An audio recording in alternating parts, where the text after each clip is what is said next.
Hello, this is Matt Dragon, and today I want to show off something I've created here in this game called Automation, the Car Tycoon game. It's a little car that I created for a competition created by a guy named FailRace here on YouTube. He was doing a autocross competition using the cars that people can create in this game and then export to another game called Beam.NG Drive, and then he took those cars and raced them around a racetrack and see who could go the fastest. Well, he ended the competition before he could get through all the cars, which, with his explanation, was understandable, is that there was over 500 different cars, I think, and it was taking him about a month or two to try to get through them all, so he said, well, I'm going to cut it short here so we can move on to different things, which, I mean, I can understand that, and get a little stale driving car after car. But I wanted to show off my car in particular, and drive it for you, so you can see how it drives, and maybe we can compare that time to the times that FailRace able to set on the same racetrack. So let's take a look at the car here. Go into sandbox mode, and we go under the year 2018.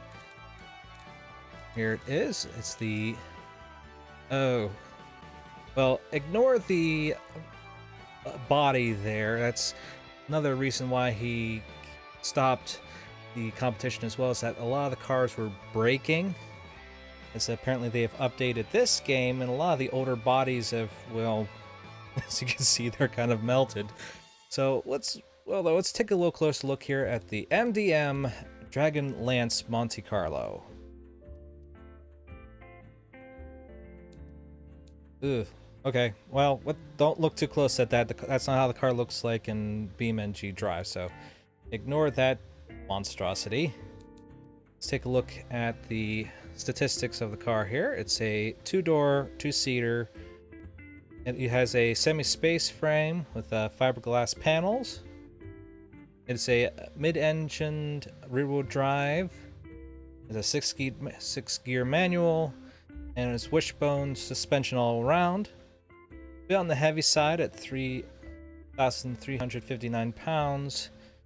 Puts down 448 horsepower and able to redline at 10,800 RPMs.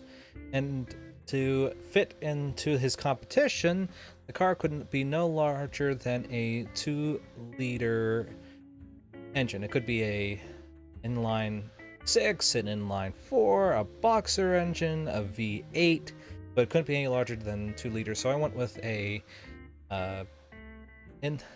boxer 6, and of course it's turbocharged. It managed to squeeze out that much power. Speaking of power, let's take a look at the engine.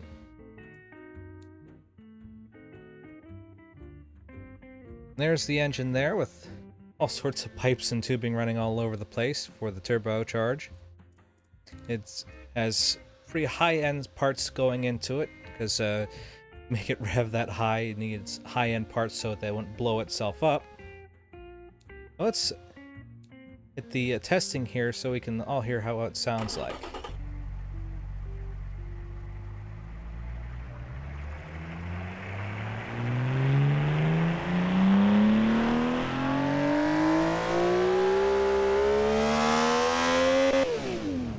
Power! Oh yeah, this thing can definitely haul when you get up above the power curve, as shown here. A bit of a steep curve from about 8,000 to about 10,000 RPMs is where you want the car to be running, so it has full power the whole time. Otherwise, you'll be stuck on that very steep power curve, which can lead to a little bit of on-power oversteer since the wheels spin up so much. But enough showcasing the car and its power statistics. Let's show this car off in Beam.NG Drive, where it doesn't look like it's been run over by a steamroller. And here we are in Beam.NG Drive, ready to take a look at the car in its actuality. Let's hop in the garage here real quick, so we can take a closer look at this vehicle before we take it out on the track. So here's the car in all its unsmashed glory.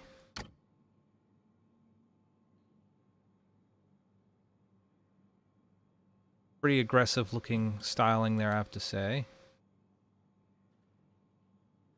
Kind of took a little bit of ideas both from Ferrari and Lamborghini and sort of smashed them together here to make this thing. There's tinted headlights, got your turn signals, got your fog lights. Since it's rear engine, we got ourselves a big old grill in the back there to let all the heat through. Giant exhaust there.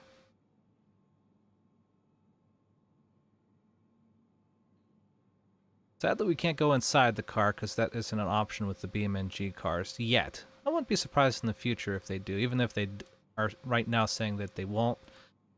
They might in the future, who knows. Depends on how creative they're feeling. Alright, so enough taking a look at the car here. Let's take it out to the track and see how it drives. So here's the car out in the world. This is a custom track that I downloaded. It's the test track from, I believe, Top Gear I found on the store, well, not store, the download section here for Beam.NG Drive. So I figured this is a good place to send you to at least give the car a quick test drive before we take it around the autocross track. So make sure that everything is set to realistic mode.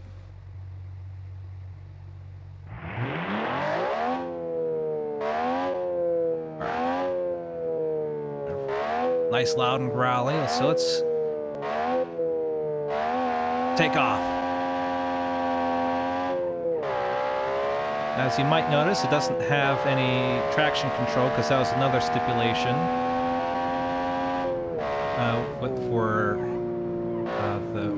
for the competition, is that if the car does have traction control, that FailRace would turn off that setting anyways.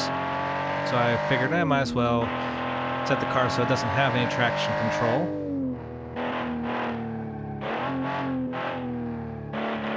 There's a bit of a problem with understeer, which is not going to be helpful when trying to autocross this thing. But it definitely has plenty to get up and go in it, though. Alright, so I missed that turn. That's fine. I'll give myself another lap here just to hopefully work on the braking points a little better.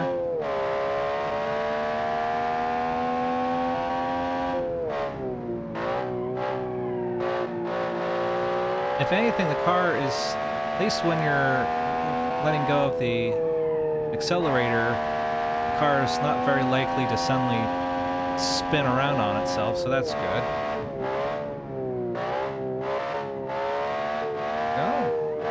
Heading back across the start and finish line. I have a feeling that this car is going to be a bit of as they would say, a point and squirt sort of vehicle, because how the suspension tuning is.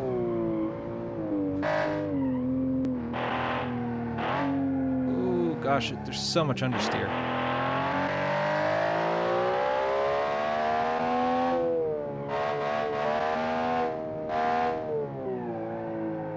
There's lots of understeer.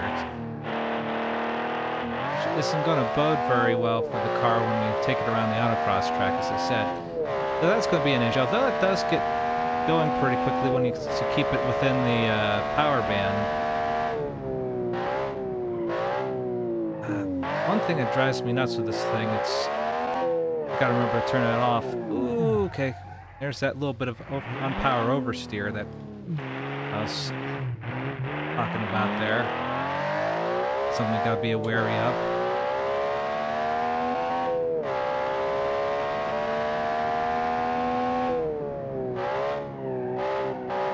I think I'm going to change the settings so that you're allowed to shift the car when the RPMs are too high, because you're going to need a little bit of engine braking to get this car to stop, because the brakes by themselves aren't going to do the trick.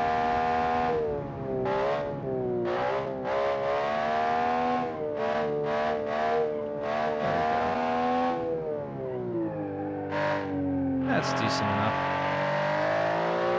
So I think that's enough maybe to showcase the car.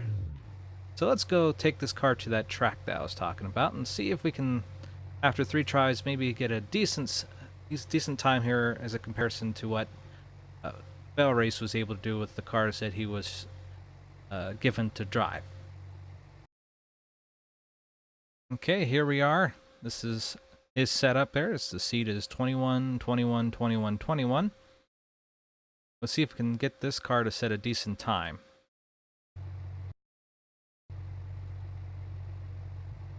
Okay, here we are at FailRace's Autocross.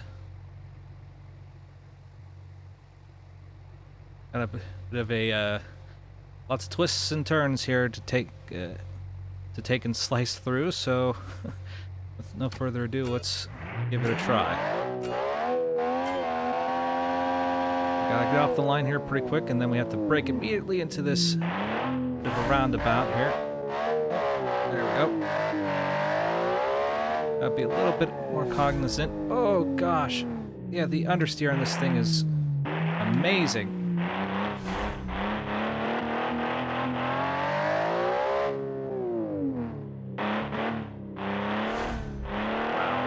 Yeah, you really got to be careful about how fast you have this thing going so it can make the turns.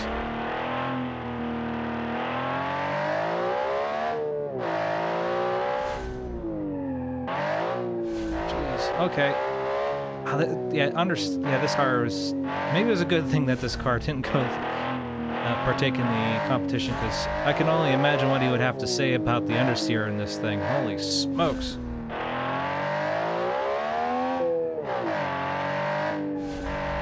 There's just miles of understeer on this thing. Oh, gosh. Alright. Oh, okay, we got the last one. Oh, and we overcooked it. Alright.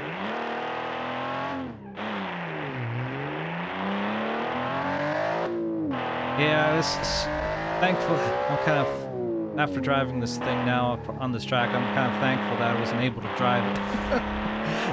that he didn't get to drive this thing. At the very least, it looks nice. I think that's one thing I had going for it. At least the body work is good. Just the actual engineering going into making the car drivable is a little bit lacking.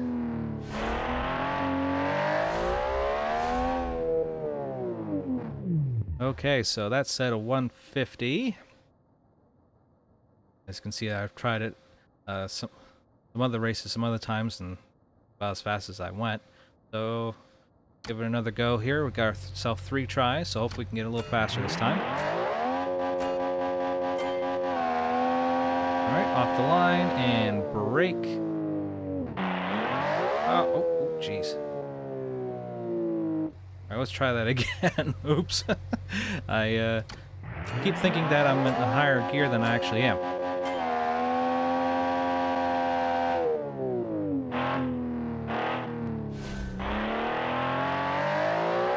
Go nice and wide, so we get a nice cut into that checkpoint, but boy, still, it's not enough. I don't know if maybe I have too much grip. That might be part of the issue.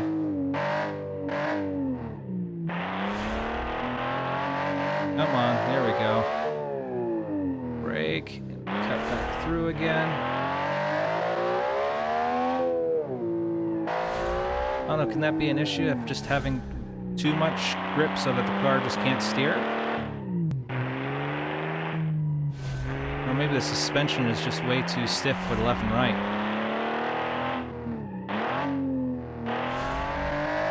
There we go. I think sort of my engineering idea behind this is that I saw that a lot of the early entries had issues of just the car just suddenly just exploding into oversteer. So I guess my idea was, oh, well, let me build a car for him that's very controllable, but maybe a little bit too much safety in mind.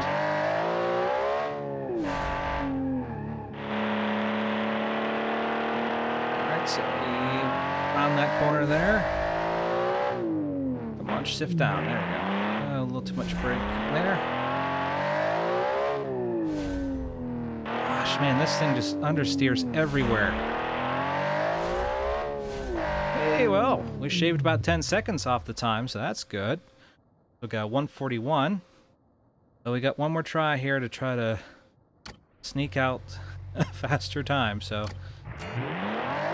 keep the pedal to the floor and fire off the line.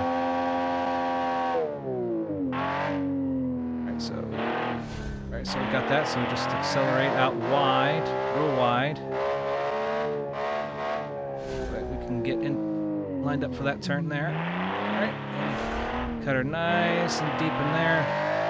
And we want to go nice and wide into this one so that we can come out nice and tight. This thing just has some absurd amounts of understeer. I guess my idea was, oh no, oh come on. Oh well, that's that. All right, well we'll give it one more try.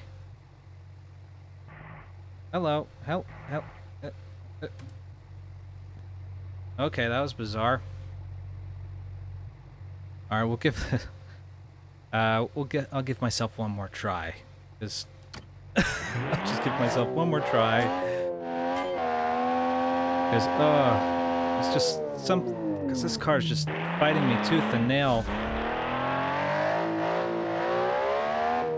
Just does not want to cooperate at all.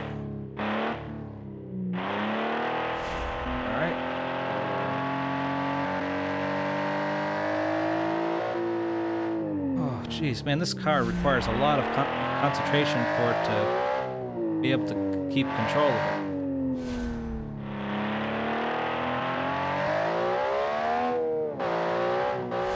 Well, control is not actually the issue. It's just it takes a lot of concentration to get the speed right so it can actually get the car to turn in. I can't imagine what kind of turning circle this thing has.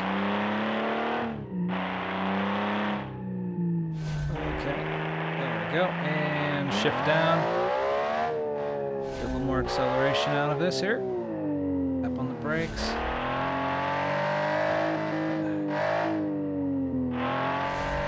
Alright, and we'll cut back through and drop the hammer.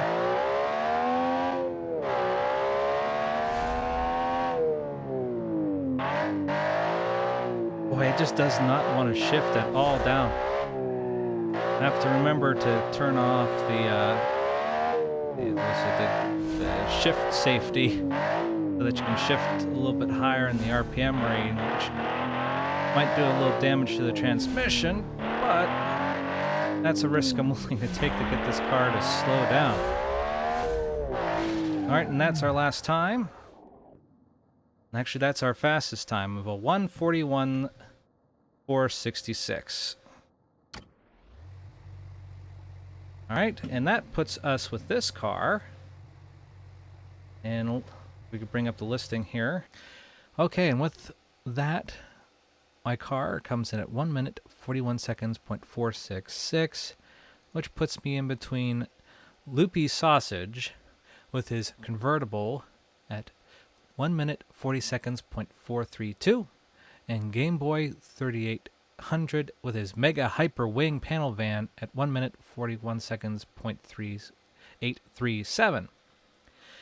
So, in conclusion, we can quickly determine that this car has some issues with its understeer, and that's what made it go so darn slow.